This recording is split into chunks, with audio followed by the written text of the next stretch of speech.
Sir ಮೊದಲನೇದಾಗಿ ಏನು ಹೇಳ್ತಾರೆ ಸರ್ ಇವತ್ತು? ಸರ್ ನಾನು ಹೇಳಿದ್ದೆ ಚುನಾವಣೆ ಗೆದ್ದ ನಂತರ ನಾನು ಏನಾದರೂ ಒಳ್ಳೇದು ಮಾಡ್ತೀನಿ ಅಂದರೆ ಅದು 5 ವರ್ಷನೂ ಮಾಡ್ತೀನಿ, ಚುನಾವಣೆ ಹತ್ರ ಇದ್ದಾಗ ಮಾತ್ರ ಮಾಡಲ್ಲ ಅಂತ. ಈಗ ಪ್ರತಿ ಮನೆಗೂ ಸರಿಸುಮಾರು 60,000 ಸೀರೆ ಕೊಡ್ತಿದ್ದೀನಿ ವರಮಹಾಲಕ್ಷ್ಮಿ ಹಬ್ಬಕ್ಕೆ. 1ರಿಂದ 10ನೇ ಕ್ಲಾಸು ಗೌರ್ಮೆಂಟ್ ಸ್ಕೂಲಲ್ಲಿ ಓದ್ತಿರ್ತಕ್ಕಂಥ 20,000 ಮಕ್ಕಳಿಗೆ ಗಣೇಶನ ಹಬ್ಬಕ್ಕೆ ಬಟ್ಟೆ ಕೊಡಿಸ್ತಾ ಇದ್ದೀನಿ. ಆಟೋ ಡ್ರೈವರ್ ಮಕ್ಕಳಿಗೆ ಒಬ್ಬೊಬ್ಬರಿಗೆ 5,000 ರೂಪಾಯಿ ಸ್ಕಾಲರ್ಶಿಪ್ ಕೊಟ್ಟಿದ್ದೀನಿ. 10th ಓದೋರಿಗೆ 1,000 ರೂಪಾಯಿ ಸ್ಕಾಲರ್ಶಿಪ್ ಕೊಟ್ಟಿದ್ದೀನಿ.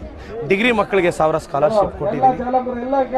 Free CET, free NEET coaching, free IAS coaching ಕೊಡಿಸ್ತಾ ಇದ್ದೀನಿ. ಇದನ್ನ 5 ವರ್ಷನೂ ಮುಂದುವರಿಸ್ತೀನಿ.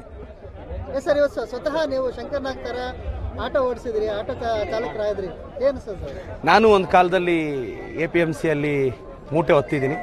ನಮ್ಮೂರಲ್ಲಿ ಆಟೋ ನನ್ನ ಸ್ನೇಹಿತರ ಜೊತೆ ಓಡಿಸಿದ್ದೀನಿ. ನನಗೆ ಅವ್ರ ಕಷ್ಟ ಗೊತ್ತು, ಅವ್ರ ಕಷ್ಟ ಅರ್ಥ ಮಾಡಿಕೊಂಡು ಸ್ಪಂದಿಸ್ತಿದ್ದೀನಿ. 5 ವರ್ಷನೂ ಸ್ಪಂದಿಸ್ತೀನಿ, ಅವ್ರ ಜೊತೆ ಇರ್ತೀನಿ.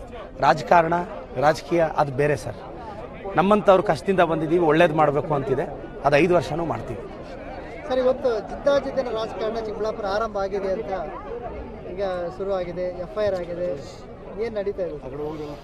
ನಾನು ಎಲ್ರಿಗೂ ಹೇಳ್ತೀನಿ, ಕಾನೂನನ್ನ ಯಾರೂ ಕೈಗೆ ಎತ್ಕೋಬಾರ್ದು. ನನ್ನ ಚಿಕ್ಕಬಳ್ಳಾಪುರ ಪ್ರಶಾಂತವಾಗಿರಬೇಕು, ನೆಮ್ಮದಿಯಿಂದ ಇರಬೇಕು. ಯಾರಾದರೂ ಕಾನೂನು ಕೈಗೆ ಎತ್ಕೊಂಡ್ರೆ ಸುಧಾಕರ್ ಫಾಲೋವರ್ಸ್ಗೆ ಹೇಳ್ತಾ ಇದ್ದೀನಿ, ಯಾವನಾದರೂ ಹಂಗೆ ಹಿಂಗೆ ಅಂತ ಕಾನೂನು ಕೈಗೆ ಎತ್ಕೊಂಡ್ರೆ ನನಗೆ ಬಾಲ ಕಟ್ ಮಾಡೋದು ಗೊತ್ತು. ಬೇಕು ಅಂದರೆ ಒಂದು ಟ್ರೈ ಕೊಟ್ಟು ನೋಡೋಕೆ ಹೇಳಿ. ಸರ್ ಸುಧಾಕರ್ ಯಾಕೆ ಸರ್ ದ್ವೇಷದ ರಾಜಕಾರಣ ಮಾಡ್ತಿದ್ದಾರೆ? ನೀವೇ ನೋಡಿ, ಆ ಇನ್ಸಿಡೆಂಟ್ ಏನಿತ್ತು, ಸುಮ್ಮನೆ ಬಂದ್ಬಿಟ್ಟಿದ್ದಾರೆ. ಹಲ್ಲೆ ಅಂತಾರೆ. ನೀವು CC ಕ್ಯಾಮ್ರಾ ಫುಟೇಜ್ ಎಲ್ಲ ತೆಗೆಸಿ ನೀವು ವಿಚಾರಿಸಿ. ಸುಮ್ಮನೆ ಏನೋ ಇಶ್ಯೂ ಅವ್ರಿಗೆ ಆಗ್ತಿಲ್ಲ. ಇಲ್ಲೇನಾಗ್ತಿದೆ, ಜನರ ಪ್ರೀತಿ ಅವ್ರ ಕೈಯಲ್ಲಿ ಸಹಿಸಕ್ಕೆ ಆಗ್ತಿಲ್ಲ, ಇಂಥದ್ದು ಮಾಡ್ತಾರೆ. ಮಾಡಲಿ ಬಿಡಿ, ನಾವೇನು ಮಾಡೋಕ್ಕಾಗುತ್ತೆ ಸರ್. ಅವರು SP ಆಫೀಸ್ ಮುಂದೆ ಕುತ್ಕೊಂಡು ತುಂಬ ವಲ್ಗರಾಗಿ ಬೈದಿದ್ದಾರೆ. ನನ್ನನ್ನು, ನನ್ನ ಕುಟುಂಬನ ಬಾಯಿಗೆ ಬಂದಂಗೆ ಬೈದಿದ್ದಾರೆ. ಯಾರು ನಗರಸಭೆ ಅಧ್ಯಕ್ಷರು, ಅವರು ಯಾರ್ಯಾರೋ ಕೌನ್ಸಿಲರ್ಗಳು ಎಲ್ಲ. ನನಗೇನು ಬೇಜಾರಿಲ್ಲ ಸರ್, ಅವ್ರು ನನ್ನ ಕುಟುಂಬನಾದರೂ ಬೈಲಿ, ನನ್ನನ್ನಾದರೂ ಬೈಲಿ. ಬಟ್ ನಾನಂತೂ ಅವ್ರಿಗೂ ಅವ್ರ ಕುಟುಂಬಕ್ಕೆ ಒಳ್ಳೇದು ಬಯಸ್ತೀನಿ. ಬಟ್ ರಾಜಕಾರಣ ಥರ ಮಾಡಲಿ. ಏನೋ ಸಿಂಗ್ಯುಲರ್ ಆಗೆಲ್ಲ ಮಾತಾಡಿದ್ರು, ಬಟ್ ನಾನು ಅದಕ್ಕೆಲ್ಲ ತಲೆ ಕೆಡಿಸ್ಕೊಳ್ಳಲ್ಲ. ಹಂಗೆ ಅಂತ ನಾನು ಅವ್ರ ಮೇಲೆ ಏನೂ ಕ್ರಮನೂ ವಹಿಸಿಲ್ಲ.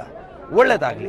ಬಟ್ ನಾನು ಸುಧಾಕರ್ ಫಾಲೋವರ್ಸ್ಗೆ ಹೇಳ್ತೀನಿ, ನೋಡ್ರಯ್ಯ, ನಿಮ್ಮ ಜೀವನ ನೀವು ನೋಡ್ಕೊಳ್ಳಿ. ನೀವು ಸುಧಾಕರ್ ನಂಬ್ಕೊಂಡೋದ್ರೂ ಚಿಪ್ಪೆ ಗತಿ. ನಿಮ್ಮ ಹೆಂಡತಿ ಮಕ್ಕಳನ್ನ ಸಾಕೋದು ಕಲ್ತ್ಕೊಳ್ಳಿ ಫಸ್ಟ್. ಅಷ್ಟೇ ನಾನು ಹೇಳೋದು. Thank you sir. Okay sir, thank you.